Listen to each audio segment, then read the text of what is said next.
Right now, your cat is in the other room, and she has a word for you. A specific one. She invented it. For you, one human out of 8 billion. And here's the part that'll keep you up tonight.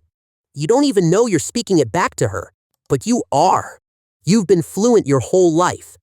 You just never noticed the language existed. Let me show you what's been hiding in plain sight. Part 1. The meow that doesn't exist in nature. Start with the meow, because the meow is a lie, not a bad lie. A beautiful one, but a lie all the same. Here's the thing nobody tells you. Adult cats in the wild? They basically don't meow, not to each other. Almost never. They hiss. They yowl. They mark territory with scent. They scream during fights. But that soft little meow, grown wild cats have mostly retired it. Kittens meow. To their mothers, I'm cold. I'm hungry. Where are you? Then they grow up and stop. Except your cat didn't stop. Domestic cats kept the kitten cry, and they pointed it somewhere brand new, at us, at you. Karen McComb, University of Sussex, 2002. She studied this, published it in Animal Behavior, and what she found is wild. Each cat develops its own personal set of meows, a private vocabulary, aimed at one owner. And here's the kicker. The owner can tell the meows apart, the food one, the let me out one, the pay attention to me one. Strangers can't.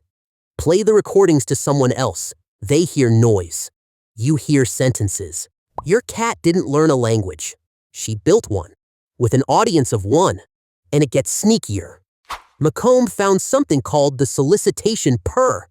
When your cat wants food, she tucks a high-frequency cry inside her normal purr, a little hidden frequency, right around the pitch of a human baby's cry.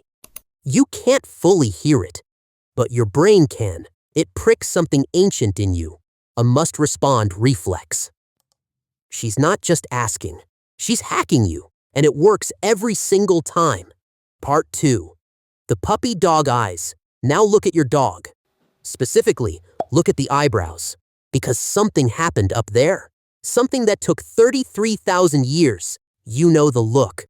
You've melted under it 1,000 times. The inner eyebrows lift. The eyes go big, round, soft. Suddenly, you're giving up the last bite of your sandwich and you don't even know why.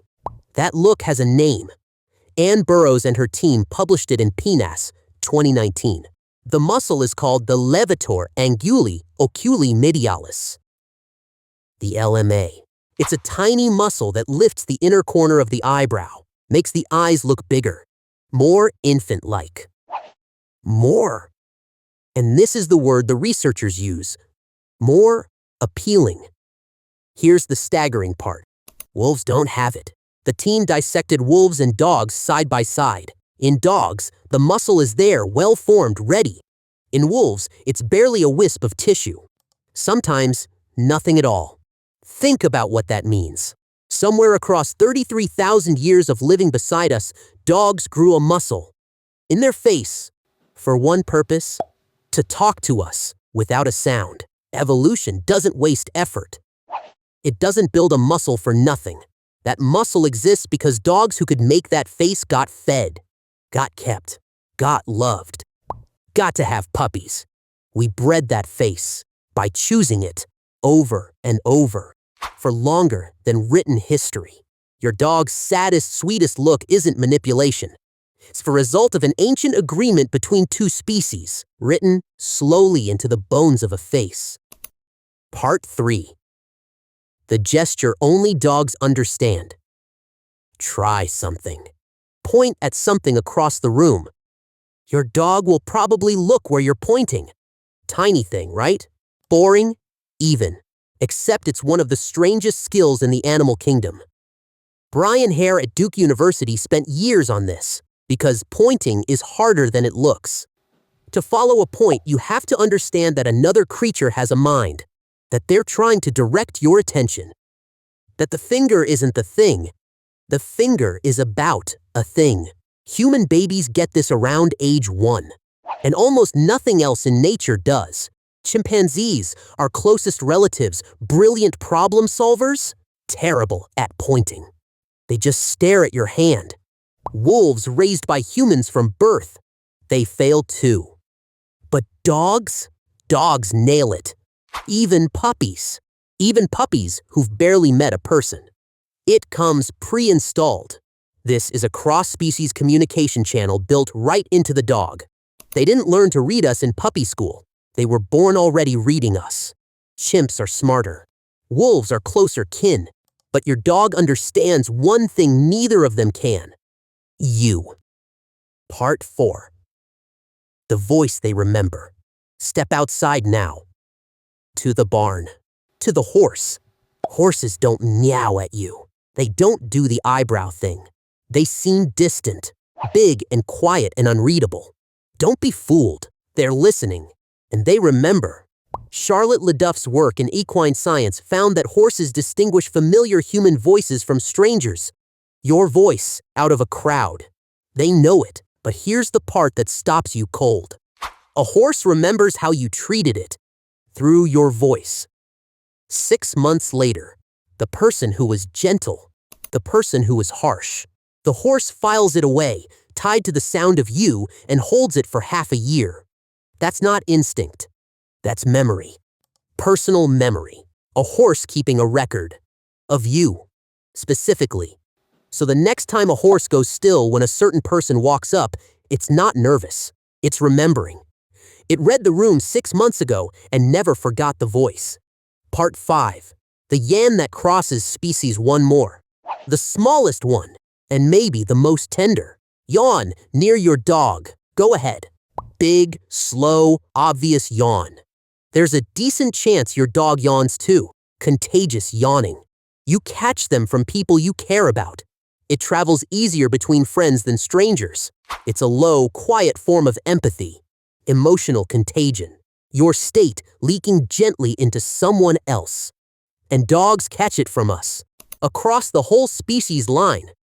Here's the detail that gets me. Dogs are more likely to catch a yawn from their owner than from a stranger.